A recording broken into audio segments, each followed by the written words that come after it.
কাকা, এত লেট করলে হয়? আজকে আমার সব থেকে খুশির দিন। তোমার সাথে আমার কিছু কথা আছে। হ্যাঁ বলুন। একটু সাইডে এসো। আমি যে শুনলাম তোমার বিয়ে সালমার সাথে হচ্ছে। হ্যাঁ কাকা, সালমার সঙ্গে তো হচ্ছে। দেখলে না বসেছিলাম। না না, ও তো সালমা হতে যাবে, ও তো সালমার বান্ধবী। না না কাকা, আপনার কথা ভুল হচ্ছে। ওই সালমা। দেখো টনি, যে মেয়েটা আজ 10-12 বছর ধরে শুধু তোমার খোঁজ নিতে আসতো, তুমি কবে বাড়ি? সাথী, তোমাকে আবার ডাকছে।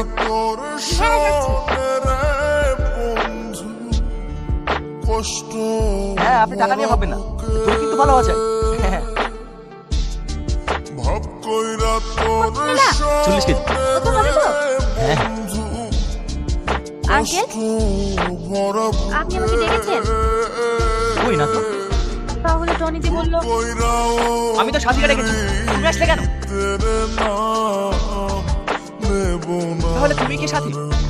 না মানে আমি কেন সাথে হতে যাব? আমি তো সালমা। টনি, চিৎকার করো না। কি ভেবেছিলে তুমি? মিথ্যে নাটক করে সালমাকে আমার কাছ থেকে আলাদা করে দেবে? পারবে না, কারণ আজ আমি সব কিছু জেনে গেছি। আর তুমি এতটা নোংরা মেয়ে, নিজের স্বার্থের জন্য এতটা নিচে নামতে পারো? তোমাকে আর কি দোষ দেব? যে আমাকে পৃথিবীর আলো দেখিয়েছে সেই তো মিথ্যা আশ্রয় নিয়েছে। হ্যাঁ, আমি মিথ্যা আশ্রয় নিয়েছি, সেটা শুধু তোর ভালোর জন্য। কারণ আমি চাই না একটা চোরের মেয়ে এই বাড়ি বউ হয়ে আসুক। চোর চোর চোর, সারাক্ষণ ধরে একটা কথা শুনে আসছি। শুধুমাত্র মেয়েকে বাঁচানোর জন্য যদি ডাক্তারের কাছ থেকে ওষুধ কিনে নিয়ে আসে, তাকে যদি চোর বলা হয়, তাহলে যারা ভালো মানুষের মুখ করে নিজের সন্তানের সাথে বেইমানি করে, তাহলে তাদের কি হতে পারে? এই মন বিশ্বাসঘাতক। কোথায় নিচে যাবে তুমি? নিজের চির করে রাখার জন্য ছেলেটা